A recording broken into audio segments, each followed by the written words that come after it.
আরাফার দিনের আমল যারা আরাফায় অবস্থান করছেন তাদের জন্য একরকম, আর আরাফার দিনে যারা আরাফায় অবস্থান করছেন না, বিশ্বব্যাপী বিভিন্ন জায়গায় আছেন, তাদের জন্য ভিন্ন রকম। যারা আরাফা অবস্থান করছেন, নবী আলাইহিস সালাম বলেছেন খায়রুদ দুআ দুআউ ইয়াউমি আরাফা। এই হাদিসের এই অংশটা যদিও আম, এখান থেকে আরাফাত দিনের দোয়াকে নবীজি বলেছেন আরাফাত দিনের দোয়া হলো সবচেয়ে সেরা দোয়া, বছরে যে কোনো সময়ের মধ্যে সেরা দোয়া হলো আরাফাত দিনের দোয়া।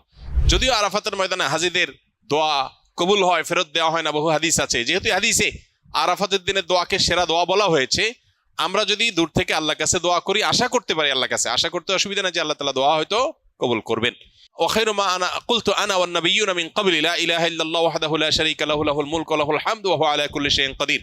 আরাফাত দিনে নবী রাসূলুল্লাহ সাল্লাল্লাহু আলাইহি ওয়াসাল্লাম বলেছেন, আমি এবং আমার পূর্বে নবী রাসূলরা যত দোয়া আল্লাহর কাছে করেছেন এর মধ্যে সবচেয়ে সেরা হলো এটা, লা ইলাহা ইল্লাল্লাহু ওয়াহদাহু লা শারীকা লাহু লাহুল মুলকু ওয়া লাহুল হামদু ওয়া হুয়া আলা কুল্লি শাইইন কাদির। এটা আমরা বিশেষ করে পাঠ করব। আরাফাত দিনে হাজী সাহেবদের জন্য রোজা রাখা নিষেধ, বেশি বেশি দোয়া করবেন তারা, তাদের জন্য করণীয় আমলগুলো। আর আরাফাত দিনের অনুসরণে জিলহজের 9 তারিখে পৃথিবীর বিভিন্ন প্রান্তে থাকা মুসলমানরা নফল রোজা রাখবেন, এতে 1 বছর পূর্বের আর হায়াতে বাঁচিয়ে রাখলে আল্লাহ তাআলা অগ্রিম 1 বছরের গুনাহ আল্লাহ মাফ করে দিবেন। এজন্য আরাফাত দিনে নফল রোজা রাখবো ইনশাআল্লাহ। এই রোজাটাকে জিলহজের 9 তারিখেই রাখবো নাকি যে আপনার আরাফাত দিন হাজিদের অবস্থানকে হিসাব করে রাখবো, এটা নিয়ে দুই রকমের মত আজকাল শোনা যায়। তবে আরাফাত দিনে হাজিরা অবস্থান করছেন হুবহু ওইটার সাথে মিল রেখে গোটা বিশ্বে আসলে ওই দিনে একই সময় রোজা রাখা এটা সব ক্ষেত্রে সম্ভব না, ভৌগোলিকভাবে এটা সম্ভব না। এই জন্য জিলহজের 9 তারিখটা যদি কেউ রোজা রাখেন ইনশাআল্লাহ বিদিনিল্লাহ তিনি এই ফজিলত এবং এই তাৎপর্যের মাহাত্ম্য পেয়ে যাবেন, এবং এই মতটা অধিকতর সব দিক থেকে সমৃদ্ধ এবং যুক্তি সমৃদ্ধ। এই জন্য আমরা আরাফাত দিনে যারা আরাফাতের ময়দানে অবস্থান করছি না তারা রোজা রাখবো ইনশাআল্লাহ বেশি বেশি করে। আর জিলহজের 1 থেকে 9 তারিখ পর্যন্ত সবগুলো দিনই রোজা রাখতে পারলে আরো ভালো, তাহলে সেক্ষেত্রে ইখতিলাফ এবং মত পার্থক্যের আপনি এমনি উঠতে উঠে গেলেন। সবগুলো দিনই আসলে রোজা রাখার চেষ্টা করা দরকার যদি তৌফিকে হয়। আমি নিজের কিছু বদঅভ্যাস ছাড়তে চাই যা অনেক লম্বা সময় গড়ে উঠেছে, যেমন অতিরিক্ত ফিকশনাল বই পড়া, মুভি দেখা ইত্যাদি। মাঝে মাঝে মনে হয় আমার মানসিকতা বিকৃত হয়ে গেছে, আগে যে স্মরণ শক্তি ছিল তা নেই, মনোযোগ থাকে না, বিনা কারণে রাগ ওঠে, প্রোক্রাস্টিনেশন, সময়ের কাজ সময়ে না করা ও ডিপ্রেশনে ভুগছি। কিভাবে এসব থেকে পরিত্রাণ পেতে পারি? আধুনিক পৃথিবীর বেশিরভাগ মানুষ এই রোগে আক্রান্ত। যে ভাই প্রশ্ন করেছেন তিনি হয়তো নিজের কথা বলেছেন, বাকি হাকিকত হলো, বাস্তবতা হলো আধুনিক পৃথিবীর উল্লেখযোগ্য সংখ্যক, বরং বলা যায় নির্দ্বিধায় বেশিরভাগ মানুষ এই বিপদে আজ আক্রান্ত। অর্থাৎ কোনো কাজে মনোযোগ বসে না, এবং কারোর হয়তো মোবাইল টেপার নেশা, কারোর হয়তো ফিকশনের বই পড়ার নেশা, কারোর হয়তো খেলাধুলার নেশা, কারোর হয়তো গেমসের নেশা। ডোপামিন এবং নেশা এগুলো আমাদেরকে আষ্টে পিষ্টে বেঁধে ফেলেছে এবং আমাদেরকে জঘন্য রকম ভাবে অসুস্থ করে ফেলেছে।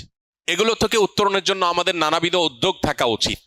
এর মধ্যে সবচেয়ে বড় করণীয় হলো যেই কোনো কাজ অতিরিক্ত নেশা হয়ে গেলে সেটা ছেড়ে দেওয়া বা সেটা থেকে সরে আসার চেষ্টা এবং সংগ্রাম চালানো দরকার। সবচেয়ে বড় কথা হলো একজন ইমানদার একটা সুনির্দিষ্ট রুটিন, যেটা খুবই প্রোডাক্টিভ হবে, তার জীবনের বারাকা আসবে, এরকম একটা রুটিন সুন্নাহর সাথে, কোরআন এবং হাদিসের সাথে মিল রেখে তিনি নিজের জন্য যে করবেন এবং সেটার উপর আমল করবেন। এবং সুন্নাহ সম্মত যে রুটিন হবে সেই রুটিনের উপর তিনি যদি আমল করেন তাহলে ডোপামিন থেকে বেঁচে থাকা তার জন্য ইজি হবে, সহজ হবে ইনশাআল্লাহ। এর বাইরে বিশেষ করে যে বিষয়গুলো তাকে অনেক বেশি আসক্তির দিকে নিয়ে যাচ্ছে, নিজে থেকে সেটা ট্রিটমেন্টের উদ্যোগ নিতে হবে। প্রয়োজনে কোনো মেন্টর, কোনো উপদেষ্টা, শরঈ উপদেষ্টা নিয়োগ দিতে হবে। নিয়োগ দেওয়া মানে বেতন ভিত্তিক নিয়োগের কথা না, মানে কাউকে ফিক্স করা উচিত যে আপনি আমাকে গাইড করেন, যিনি কোরআন এবং হাদিসের আলোকে বিচক্ষণতার সাথে আমাকে গাইড করতে পারবেন। তাহলে সেক্ষেত্রে এই গাইডলাইনগুলো মানুষকে অনেক সময় হেল্প করে, নিজেরটা নিজে অনেক সময় করে উঠতে পারে না। সবচেয়ে বড় কথা হলো এবং সর্বশেষ কথা হলো আল্লাহ রাব্বুল আলামিনের কাছে আমাদের কায়মন বাক্যে দোয়া করা দরকার, আল্লাহ যেন আমাদেরকে নেশাগুলো থেকে বেঁচে থাকার তৌফিক দান করেন। আমাদের টিনেজাররা, উঠতি বয়সের তরুণরা, এমন ছেলে মেয়ে খুঁজে পাওয়া এখন কঠিন যার ভেতরে কোনো নেশা নাই। প্রত্যেকে নানান নেশায়, নানান রকমের বদভ্যাসে আজ আক্রান্ত হয়ে গেছে।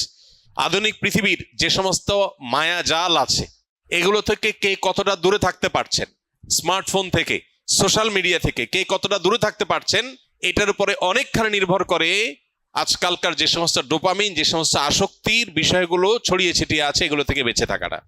এজন্য মোবাইল ব্যবহার করলেও সেটা লিমিটেড টাইমে ব্যবহার করা উচিত। সোশ্যাল মিডিয়ার ব্যবহার করতে হলেও নির্দিষ্ট সময়, আজকাল অনেক অ্যাপ আছে যে নির্দিষ্ট সময়ের পর এটা লক হয়ে যাবে, সেগুলো ডাউনলোড করে আপনি লক করে ফেলেন, নিজের ব্যাপারে নিজের বিভিন্ন রকম বাইন্ডিংস আনেন। এটা ছাড়া আমরা কেউ আসলে রক্ষা পাবো না। আখেরাত তো শেষই, দুনিয়াও বরবাদ হয়ে যাচ্ছে। ঘরে ঘরে ডিপ্রেশন। বিশ্ব স্বাস্থ্য সংস্থার জরিপ বলছে 2030-এর পর গোটা পৃথিবীতে সবচেয়ে বেশি পরিমাণে যে রোগ ছড়িয়ে পড়বে, বেশি পরিমাণে যে রোগের রোগী গোটা পৃথিবীতে পাওয়া যাবে, সে রোগটার নাম হলো ডিপ্রেশন। আমরা একদিকে দেখতে পাচ্ছি সুখের উপকরণ, নানাবিধ উপকরণ সুখের, এগুলো দিন দিন বাড়ছে। আবার অপর দিকে দেখতে পাচ্ছি পৃথিবীতে দুঃখী মানুষের সংখ্যা, ডিপ্রেসড মানুষের সংখ্যা, পেরেশান মানুষের সংখ্যা পরিমাণ দিন দিন বাড়ছে।